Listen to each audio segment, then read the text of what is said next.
This is the Ultrarunning History Podcast. I'm your host, Davey Crockett. Thanks for coming. This is episode 78. In this episode, I will tell the story of a classic ultra, Strolling Jim 40, that has been held in Tennessee for the last 43 years. This month, the course record that stood for 3 decades was finally broken. Wow! The Strolling Jim 40, held at Wartrace, Tennessee, is one of the top 5 oldest ultras in America that is still being held to the present day, 2021. It is a road race that runs on hilly, paved, and dirt roads, a brainchild of Gary Cantrell, also known as Lazarus Lake.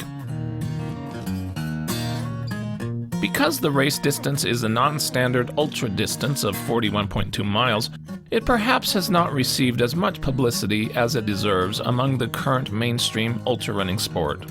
But buried within is a storied history, along with a seemingly unbreakable course record set in 1991 by Canadian Andy Jones, one of the greatest North America ultra-runners who most of the current generation of ultra-runners have never heard of before. The classic Strolling Jim 40 came back into ultra-running focus during early May 2021 when Andy Jones's remarkable record was finally broken by Zack Beavin of Lexington, Kentucky. The story of Strolling Jim must be told, along with the progression of its famed course record.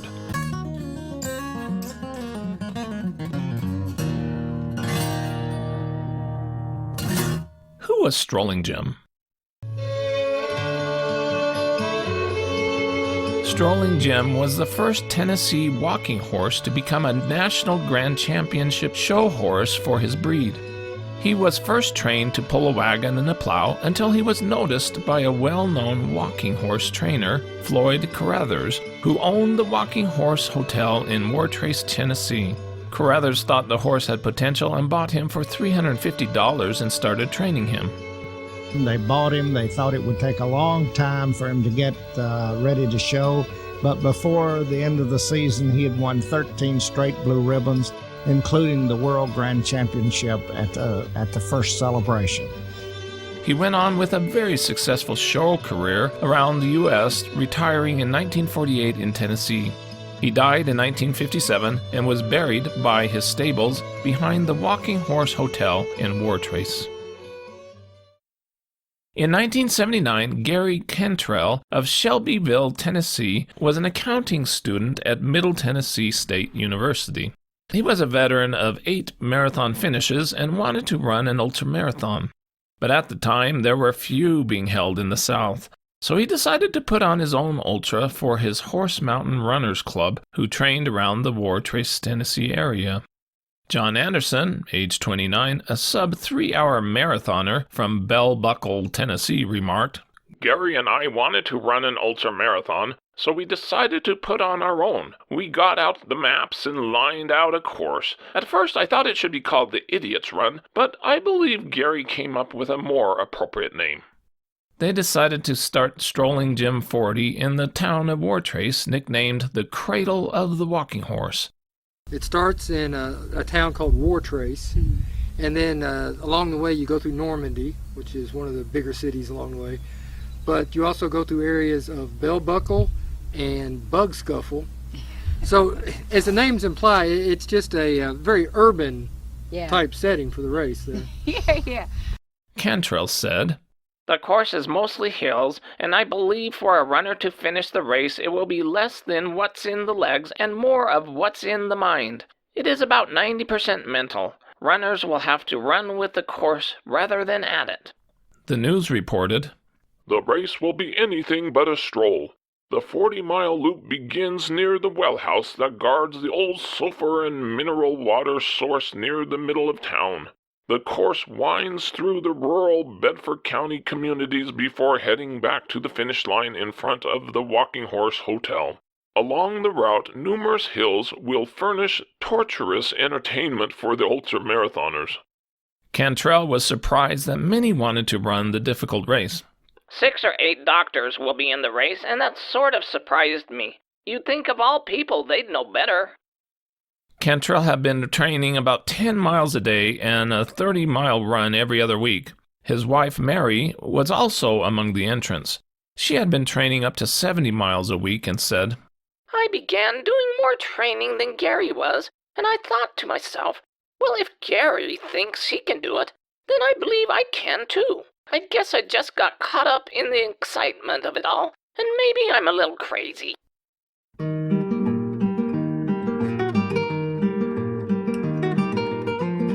The inaugural race was held on May 5th, 1979. A pre-race spaghetti dinner was held the night before at the 62-year-old Walking Horse Hotel. Bluegrass musicians furnished entertainment during the dinner, playing guitars, banjos, and fiddles. The hilly figure-8 40-mile road course, actually 41.2 miles, ran 75% on paved roads and the rest up and down gravel roads. It climbed about 2,300 feet along the way. The most infamous part of the course was the walls section near the 29-mile mark that consisted of 3.5 miles of steep, rough, rocky roads. Cantrell described, This section has it all. Precipitous climbs and descents, a rocky and muddy surface, and even a creek or two to jump. The paved roads were by no means easy. Most of them were in need of a lot of repair and hard to run on evenly. For that first year, Cantrell used streamers to mark the course and set out water jugs every 5 miles. But crews were also required to drive along and provide support. 22 runners started that first year, and only 2 had finished an ultra before.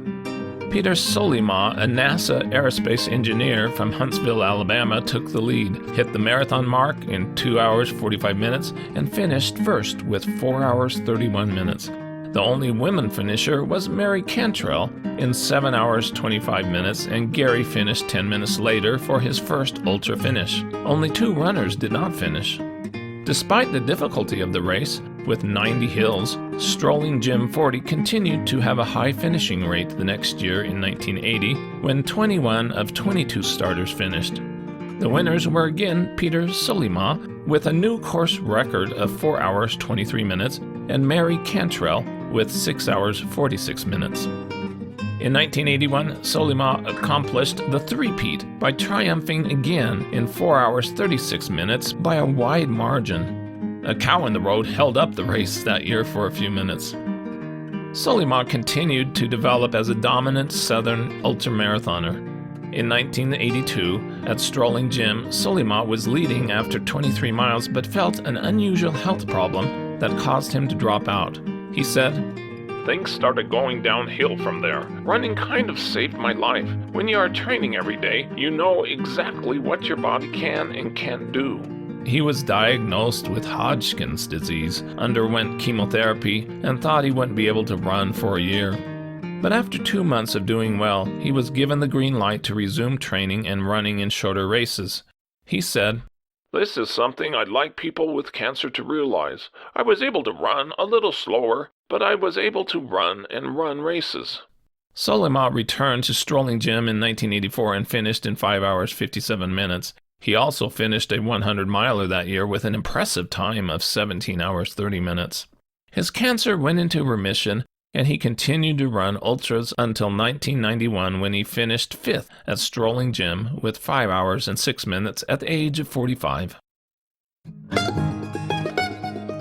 In 1983, Strolling Jim grew to 61 starters. The day before the race, Cantrell conducted a driving tour of the course described by Steve Jaber of Mill Valley, California.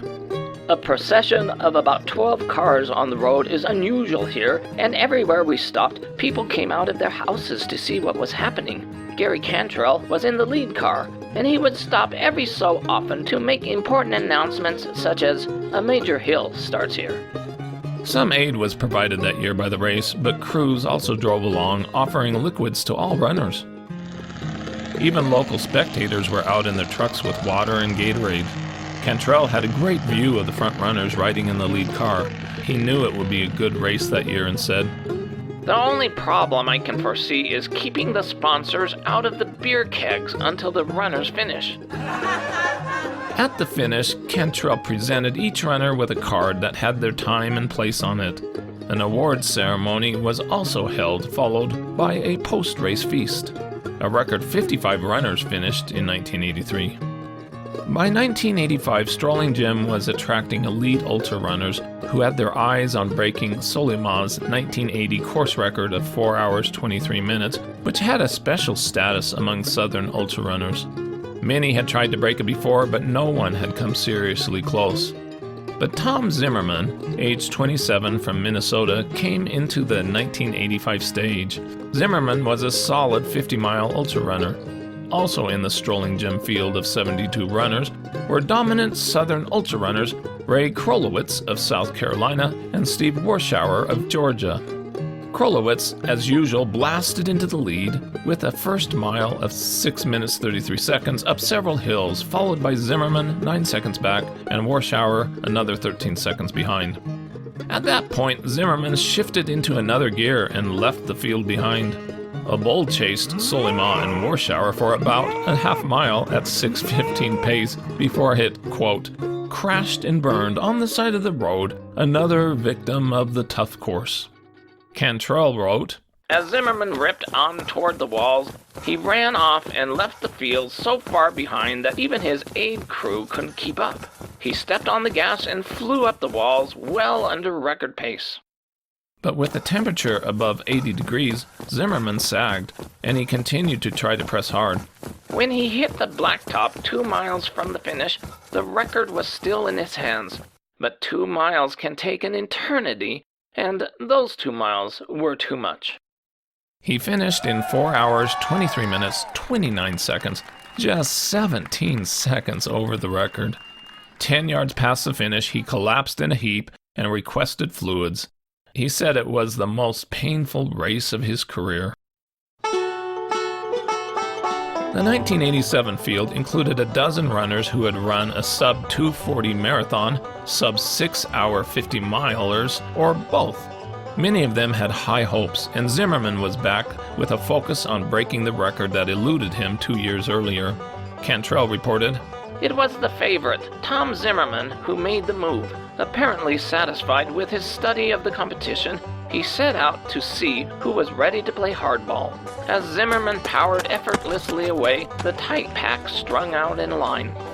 Others tried to catch him, but by mile 20, Zimmerman was ahead alone, passing the halfway mark in 2 hours and 1 minute.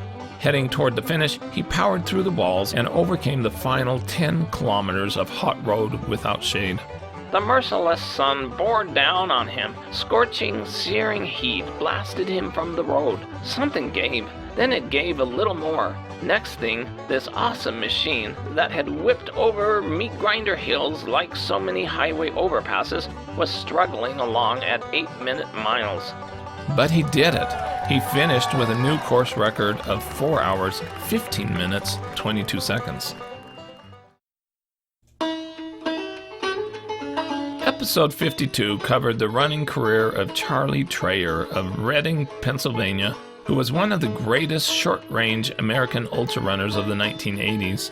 In 1988, he brought his go-for-broke speed to Strolling Jim and was the pre-race favorite, even over defending champ and course record holder Zimmerman.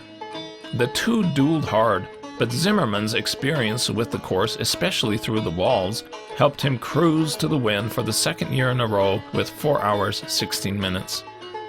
Treyer returned to Strolling Jim the next year, 1989, even more determined.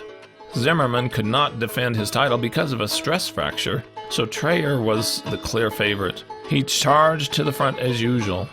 Sparks flew from Charlie's feet as he continued to scorch the road. He reached 10 miles in 57 minutes 20 seconds, but by 17 miles, Steve Warshauer passed him, starting a classic battle running sub-6 minute miles. At mile 22, Treyer went back into the lead. Warshauer closed the lead to 40 seconds at the walls. The race was decided on the most brutal section of the course. Twice Treyer surged, and twice Warshauer responded. Cantrell wrote, Charlie's trademark is a hard-working style and a seemingly imperiousness to pain. He threw himself into the walls at a furious pace. Treyer pulled away and set a new course record by only 1 second in 4 hours, 15 minutes, 27 seconds. Treyer returned in 1990 determined to defend his title, but also there was Sean Crom, a civil engineer from Reno, Nevada. Crom was the reigning ultrarunner of the year, with wins at Leadville 100 and American River 50. Treyer and Warshauer dogged Crom's steps the entire way at Strolling Jim, but Crom opened gaps on the hills and pushed ahead of record pace. He said, I ended up going out really fast and was surprised no one came with me. I ran at a comfortable pace. Cantrell reported, Crom's lead had mushroomed to 7 minutes, and suddenly he was nearly uncatchable. He pushed one of America's fastest ultra records even further into the realm of unreachable. His new course record time was 4 hours, 12 minutes, 17 seconds. Andy Jones was from Ottawa, Canada, and became the most famous runner in the lore of Strolling Jim. During the 1980s, he traveled the U.S. and all over the world competing in marathons. His personal best was 2 hours, 17 minutes at the 1985 Chicago Marathon. At age 28 in 1988, Jones, with only limited training on trails, burst on the ultra scene when he ran Ice Age 50 in Wisconsin. He hung with the overwhelming favorite, Tom Zimmerman, and then set a new Ice Age course record of 5 hours, 53 minutes. In 1990, Jones ran 50 miles in 4 hours, 54 minutes in Ontario, Canada, just a few minutes off of a world record. At that time, it was the fourth fastest 50-miler ever ran. In 1991, just a few days before Strolling Jim, Cantrell received a call from Jones confirming his entry into the Classic Ultra. Cantrell was delighted knowing that Jones had world-class speed. On race day, the weather turned out to be ideal for fast times, warm, cloudy, with a few short showers to cool the runners. Jones took the lead from the start, and after 5 miles in 28 minutes 20 seconds, he had already built up an astonishing 4-minute lead ahead of Crom's early course record pace. He pulled away from the entire field, and no runner ever had sight of him again. The leader vehicles were hard-pressed to stay in the lead, as Jones looked very fresh passing through 15 miles. He hit the 20-mile mark in 1 hour, 54 minutes. Could the unthinkable be accomplished at Strolling Jim, breaking the 4-hour barrier? Jones later explained, I realized at the halfway mark that I was having an extremely good day.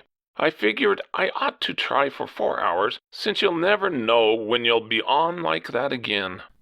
He hit the marathon mark in 2 hours, 29 minutes. 4 hours just might be possible. Cantrell reported, Andy screamed into the walls. The walls had not acquired their reputation by giving ground easily, but Andy Jones's feet weren't even touching the ground anymore. With 2 miles to go, he was clocking 5:40 miles, showing no sign of fatigue. Cantrell was ecstatic.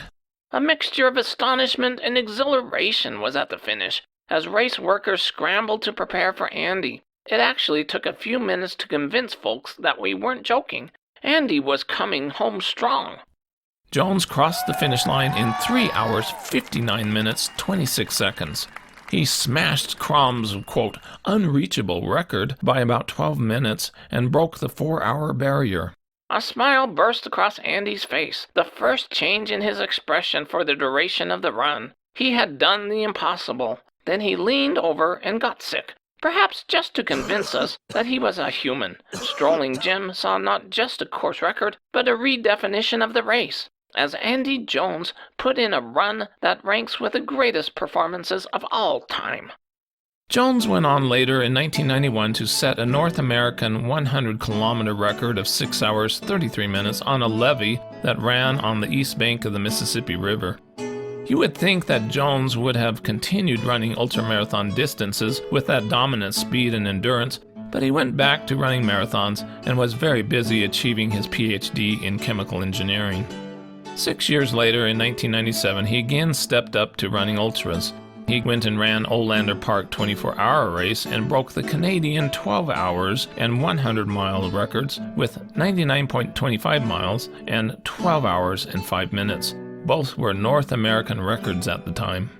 After that, Jones went back to run occasional marathons until 2007. One can only wonder what he could have done if he would have continued running ultras during his prime. For the next 3 decades, Jones's Strolling Jim record stood untouched and seemed to be a record for the ages. It was viewed as one of the strongest ultra-running course records ever. Many tried, but never came close. Hoping to attract elite runners, starting in 2015, Cantrell started offering a $1,000 cash award for any runner who would break Jones's course record.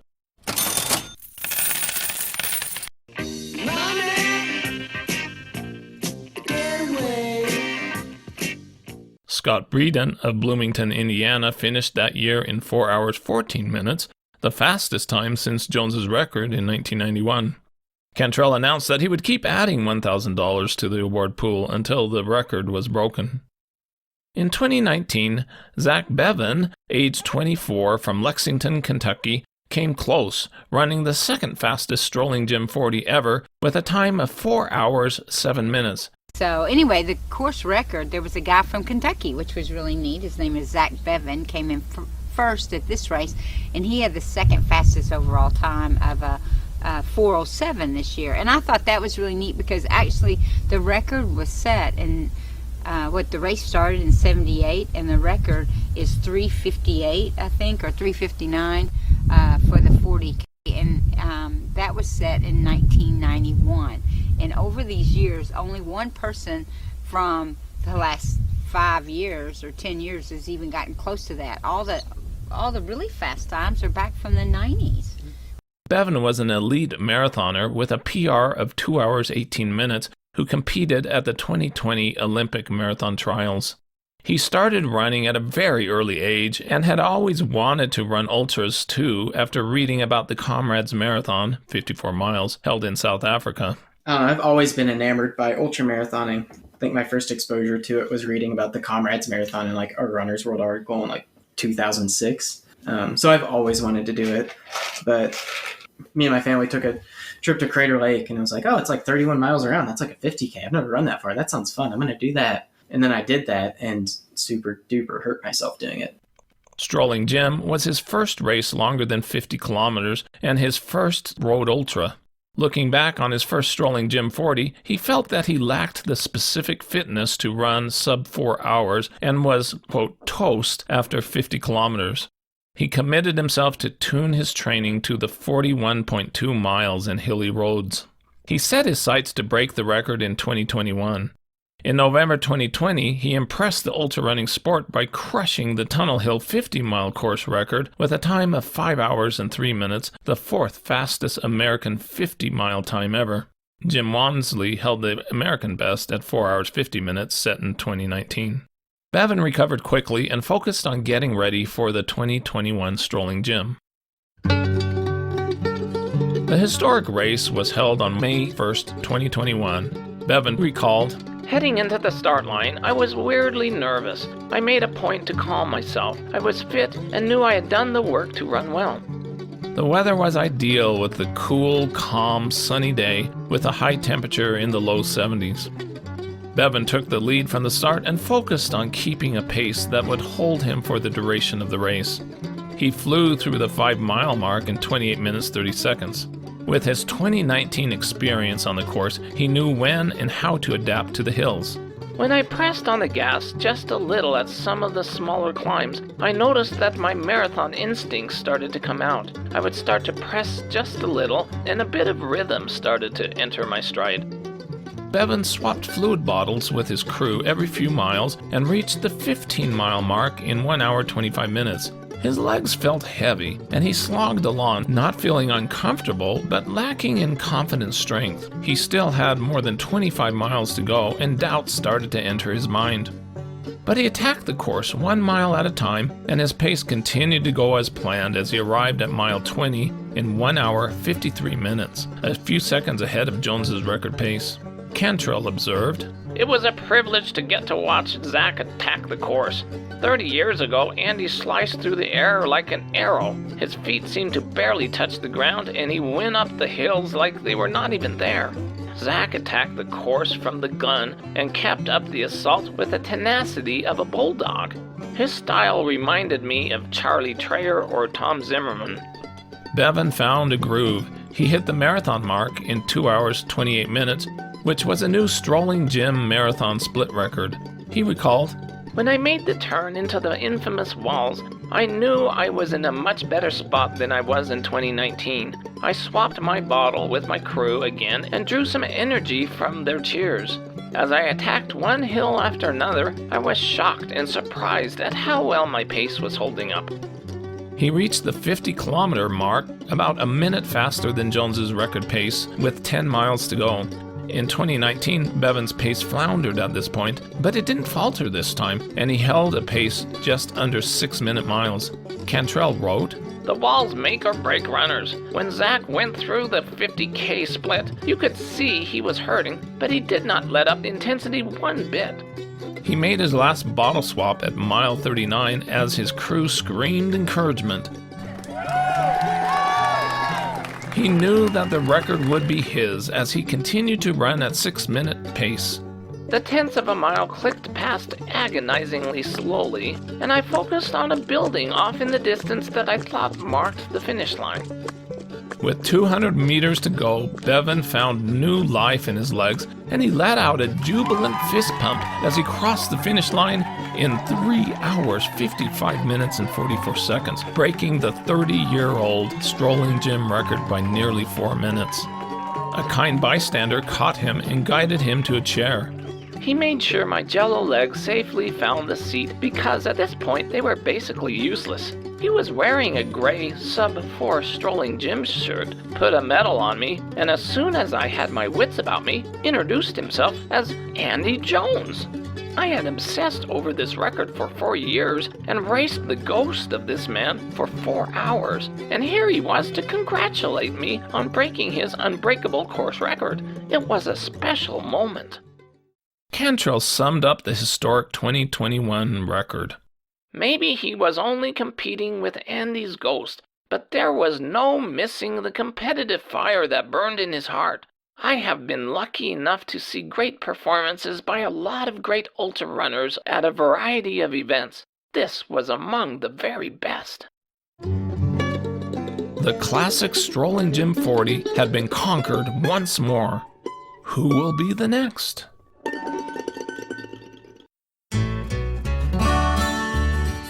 With that, this is Davy Crockett, and this is the Ultra Running History Podcast.